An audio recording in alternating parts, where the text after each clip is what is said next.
So today I want to talk about, we've been talking about the 5 habits of transformation.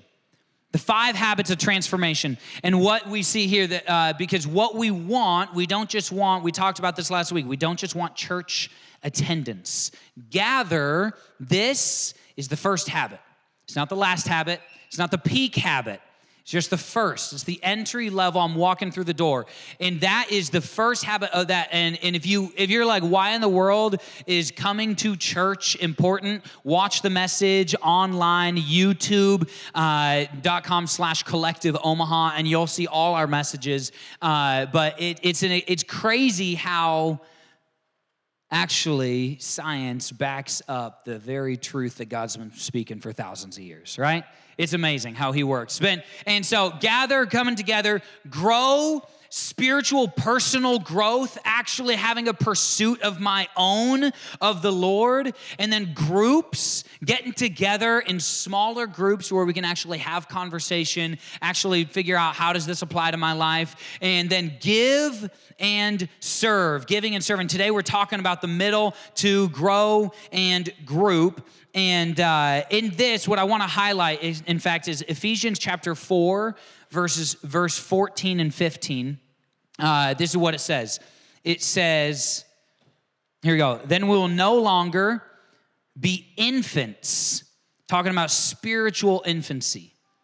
Talking about being young. It says, we'll no longer be infants tossed back and forth by the waves. You ever feel like that on social media, amongst your friends?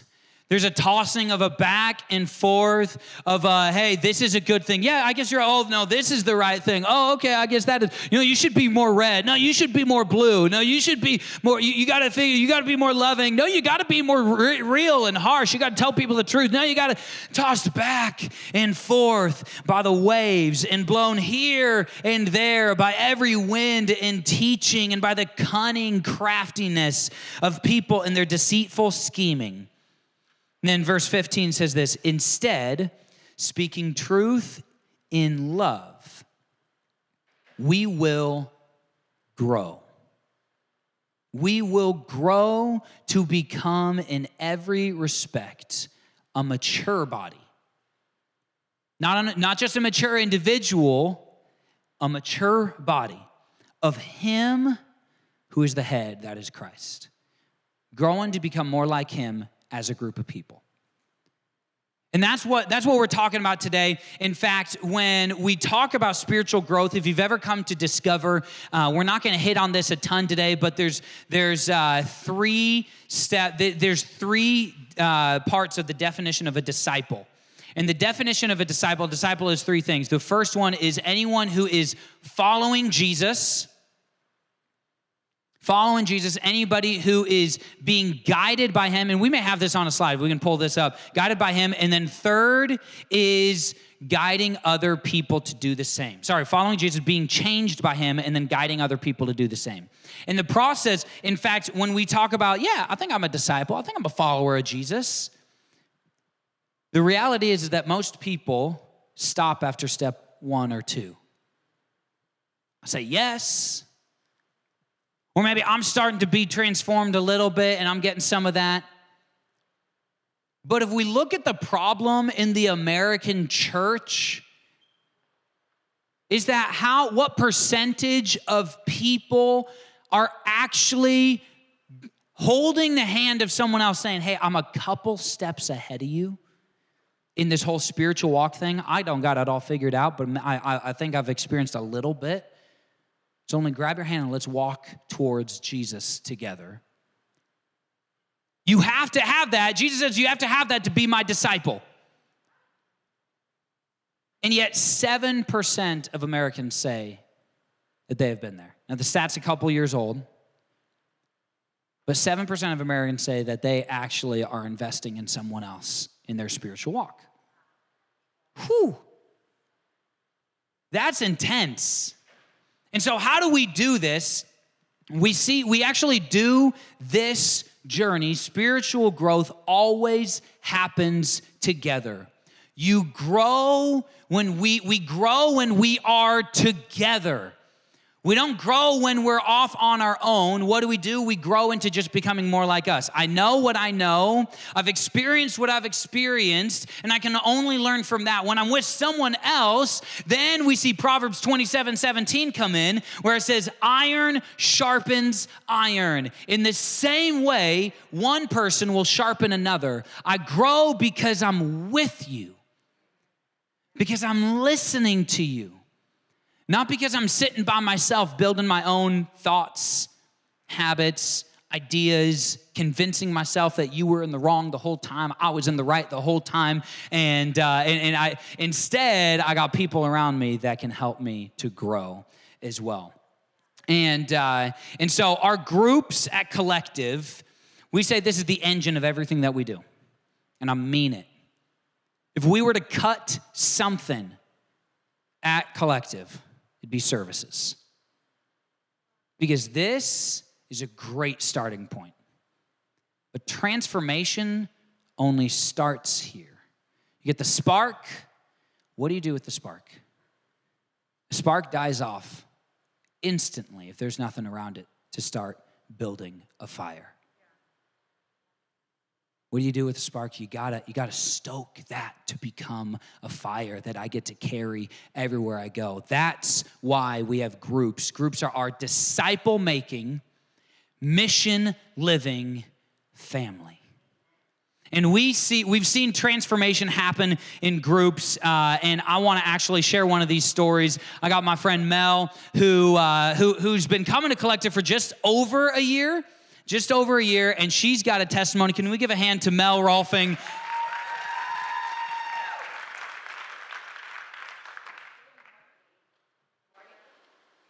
Try it again. Is it working? There we go. Good morning, everybody. Pastor Drew asked me to come up and share about my experience of growth through the groups that we offer here at Collective. I will admit I was very hesitant to join a group when we first started here. I think I took a season where my husband started going right away, but I did not. And that was because I was afraid.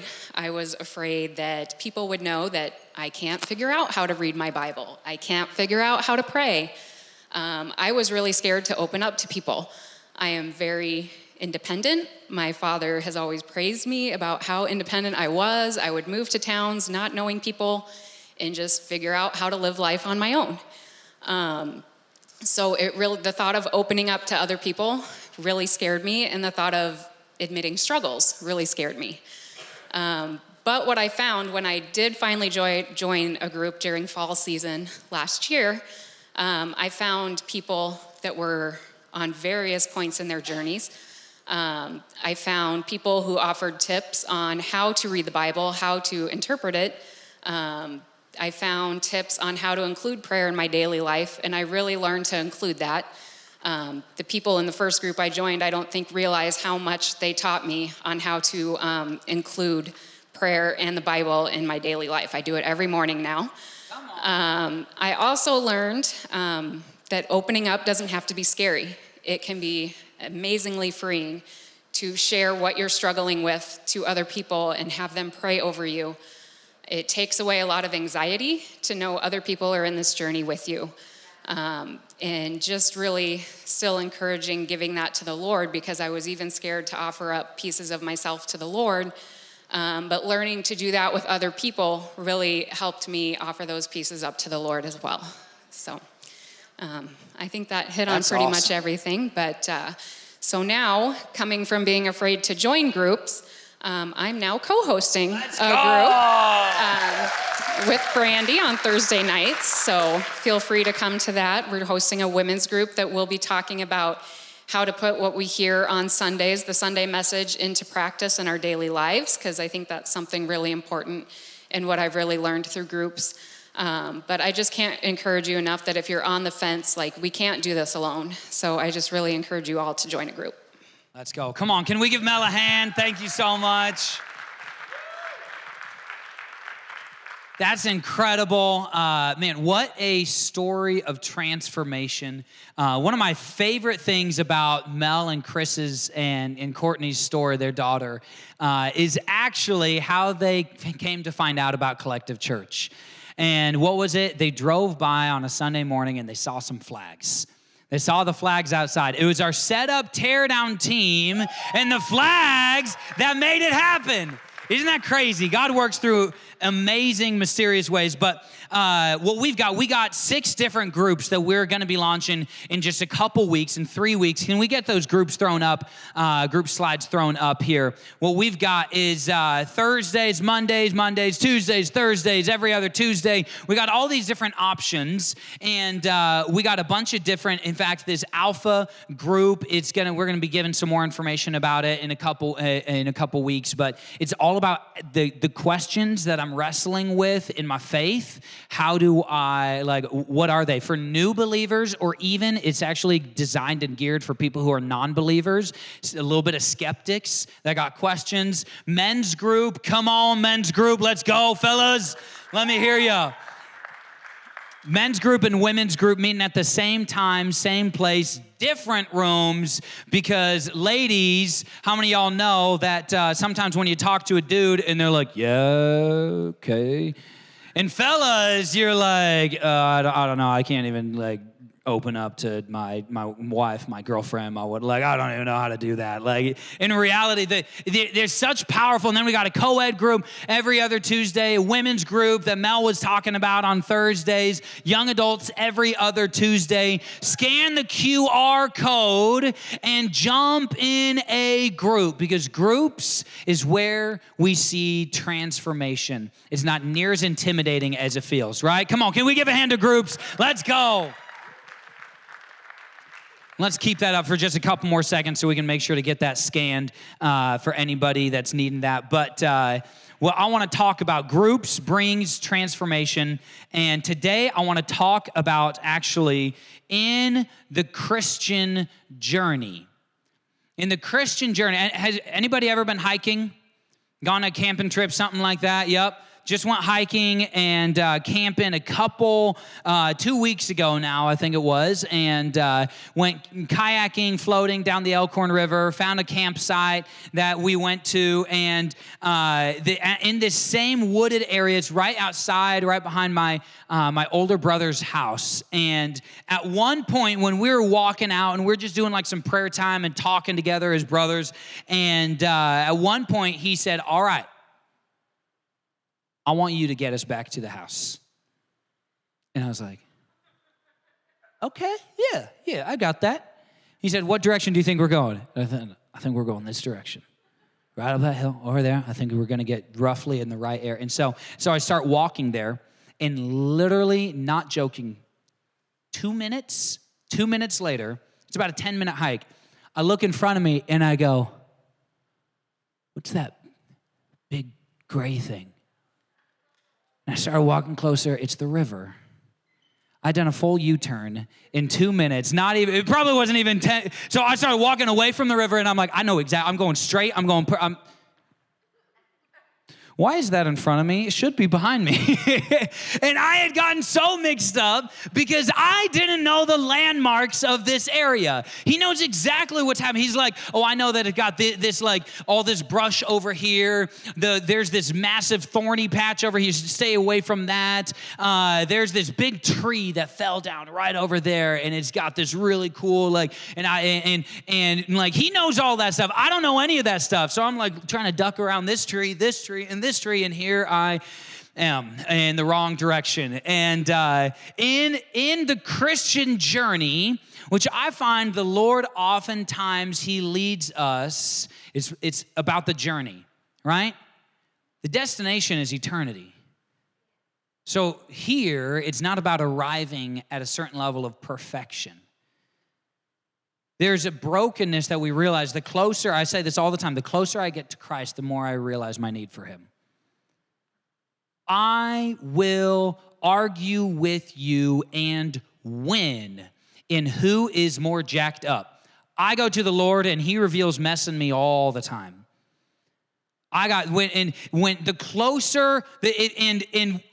hope that you're feeling the same way. You're like, no. But the Apostle Paul, he says this. He goes from the Apostle Paul. He introduces his first letter like that.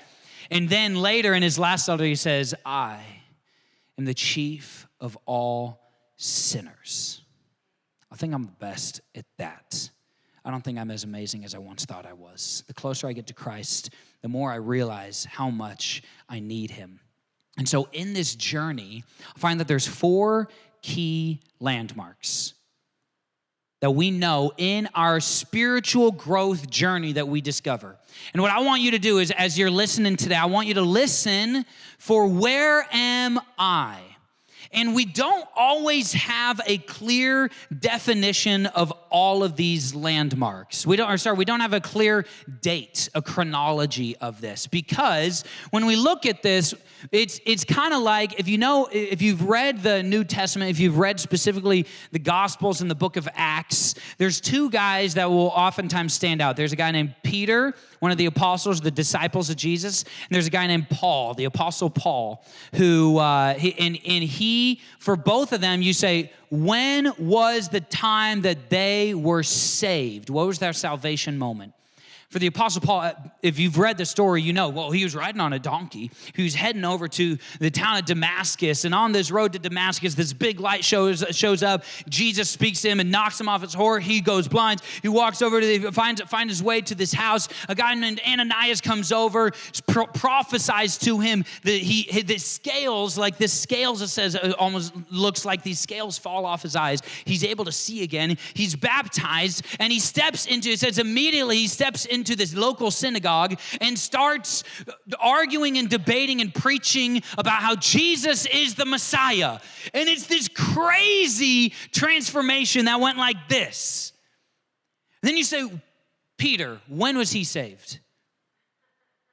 So, well, there's a time when he said that Jesus was the Christ, and that was good. So it was probably before that. And then I'm like, yeah, but Jesus calls him Satan after that. So I don't know if he really had it fully figured out at that point. When they're talking, he's like, "Get behind me, Satan." Jesus says to Peter, and we can dive into that passage at a different time. But maybe it was when I don't know. He has this whole journey. Was it at his first? Yes, and you don't really know, and many of us don't necessarily have a key moment, but there are some moments, there are some landmarks that have happened in every person's life. And the first landmark is the decision. The decision. When I go, yes. And for Peter, I don't know what was going on in his heart. But the closest thing I can find to this is actually in Matthew chapter 4, verses 18 through 20. And what we see is Jesus is walking beside the Sea of Galilee, and Peter is fishing, and he's got 2 brothers, Simon and his brother Andrew. They're casting a net into the lake, and they're trying to catch some fish, and for they were fishermen. And Jesus says, "Come on, follow me." Now, this is not their first time ever seeing Jesus. They probably have seen him in town, heard him in the synagogue. They know who this dude is. And when he, as a rabbi, says, "Follow me," they know that this isn't just like, "Oh, you want to take us to a cool rock that you saw? Like, what's going on? Like, hey, come follow me, check this thing out," right? No, it's follow me, become my disciple, and this is kind of an indefinite thing. We don't know when it's going to end. Usually it was a 2-year approximately rabbi journey that you'd go with following a rabbi. And Jesus says, "Come, follow me." And he says, "And I will send you out to fish for people." And at once they left their nets and followed him. This is actually the verse, that middle verse there is actually where we see the definition of discipleship. Following Jesus, being changed by him, follow me, and I will send you out. Another verse says, I will make you. I will shape you. There's a becoming that happens. And then it says, fishers of men, I will send you out to fish for people. I'm developing, I'm equipping, and then you're going to be a change agent in the world around you. And it says, at once they left their nets and followed him. The thing that I find about this, in the decision moment of the 4 landmarks, the decision moment oftentimes feels like this. Because Peter, Andrew, And then the same passage right after, it talks about how James and John were called and as they were fishing as well. And then it goes on to find more of his disciples and call them. And I don't think any of them knew what they were getting into. There's no sign to me that they're like, all right, I'm positive, I'm committing the next 3 years of my life to this dude. And in fact, the rest of my life will be absolutely altered and changed because of this. I don't see evidence of that. There very well may have been I'll give this a try. I don't know if I'm going to find out that this dude, about this dude, and I'm going to be back in a couple weeks, couple days, this evening. I don't know. Well, I don't know what's going on. But what did they do? They said yes. Immediately, they left their boats and they followed him. For us, there's that moment where Jesus has been knocking on your heart. He's been saying, come on, follow me. And he's done it before. He's asked us before. We've met him before. We've experienced something. And he says, follow me. In the moment when we go, okay, I will. All right, and for some of us, it happens in a moment. And some of us, it's just this gradual, I don't know, but yes, I'm there now. And I wasn't there however many months ago, but I'm there now. I don't know when the moment was, but I've passed that landmark. So the landmark of the decision. And then the next, in our spiritual walk, the next is the declaration. After we make this private decision, then we have to, at some point, realize that this is now going to invade. Our life with Christ is going to invade our everyday life. He does. Be warned. Watch out. When you say yes to following Jesus, everything changes. He has a way of taking over it all in the best way possible. And that's where when I finally, sometimes what this looks like is when my friends and I got to finally say, hey, listen, I can't do that anymore. My family members, I don't talk like that anymore. I can't talk about them. I got this thing in my heart now that tells me I just can't talk about them that way. And things start to change. Why? Why are you like that? And this is where we see Peter in Matthew chapter 16. So this is 12 chapters later. Peter's been following for almost 2 years now. And Jesus came to the region of Caesarea Philippi, and he asked his disciples, who do people say the Son of Man is? He calls himself the Son of Man all the time. He says, who do they say I am? What does it do? It highlights his humanity. He's not highlighting his divinity. He's highlighting his humanity. He says, some say you're like John the Baptist, who was beheaded a couple years back. Others say you're Elijah. And others say Jeremiah or one of the other prophets. They think you're a good dude, you're a prophet type of guy. And then he says, who do you say I am? And Peter's got to speak it out. They do. Who speaks up? Peter speaks up. Peter's the loudmouth of the group.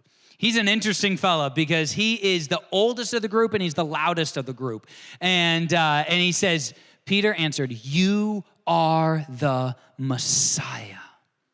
You're the one who's been prophesied for thousands of years that you will come and you will save and expand a nation that'll reach to the ends of the earth, and all the nations will be blessed through you. It's that first blessing, it's amazing. You are the Messiah, the Son of the living God. Jesus says, blessed are you, Simon, son of Jonah. This was not revealed to you by flesh and blood, by people, by logic, by knowledge. It's revealed to you by my Father in heaven. And there comes a point in every person's spiritual journey where we get to a point where we go, I gotta declare this. This has got to be from an internal thing to an external thing. And the number one best way that we see this is actually through baptism. This same guy, Peter, later, when people say, what are we supposed to do in response to this message about Jesus? He says, repent and be baptized. Baptism is the public declaration of a private reality. It's a public sign of a private thing that's been going on in my heart. I've made the decision, and I want you all to know that I'm different.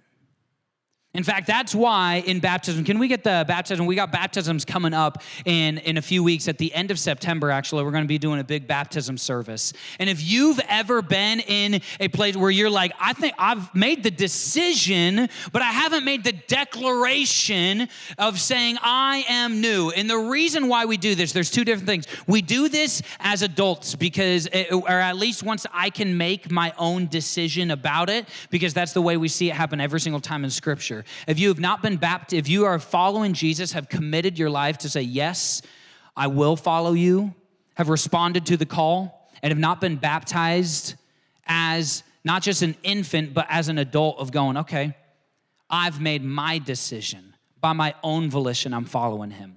And then we also baptize by immersion because it's the same picture. Baptizo literally means to be submerged. Ships in Old Greek, basically like newspapers, it says it sank and it was baptizoed in the sea. It was sunken down into the sea. And there's this, and so what happens, it's also this imagery of going, hey, I'm Drew, and I'm about to be baptized. Drew's dead. Here's my funeral and a resurrection at the same time. Drew is laid in the grave. I am washed clean. I am made new. And now it's no longer I who live, but Christ who lives in me. Don't expect the same Drew. Don't expect it. In fact, at this point, when someone calls you out after that and they're like, hey, whoa, you shouldn't be talking like that, Christian. Yep, you're right, actually. Let me fix that. I'm working on me. I'm a new creation. I'm different. You really exploded right there, didn't you? Yeah. I'm working on it. Don't hold me to the same where I was. I don't want to be there anymore. I'm being changed. I'm being transformed. And that old Drew that did that, dead, gone. Don't expect that of me anymore. And I'm being transformed. If you've not been baptized by your own decision, we got a baptism service. Fill out that form. You can also find more information at the tent for that if you guys got questions for me.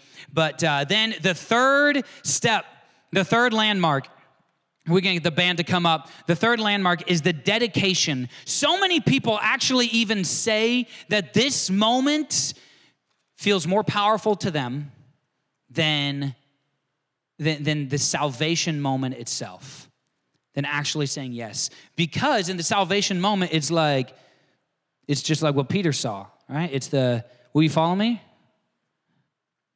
All right, step out of the boat, let's go.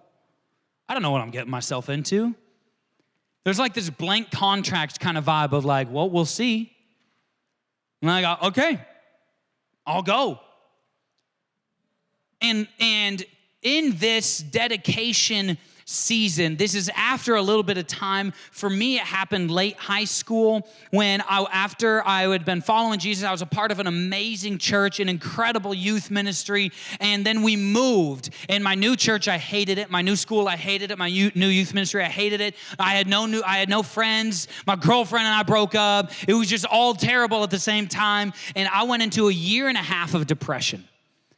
A year and a half of this deep, feel nothing. And I am so grateful for that season because that is the season that I had to decide, I had to actually dedicate going, if I'm in a good season, I'm following you. If I'm in a bad season, I'm following you. And in this season, I still choose you, God. And it was him who brought me out of that season. But it's him who now changed my identity from sad, angry to joyful.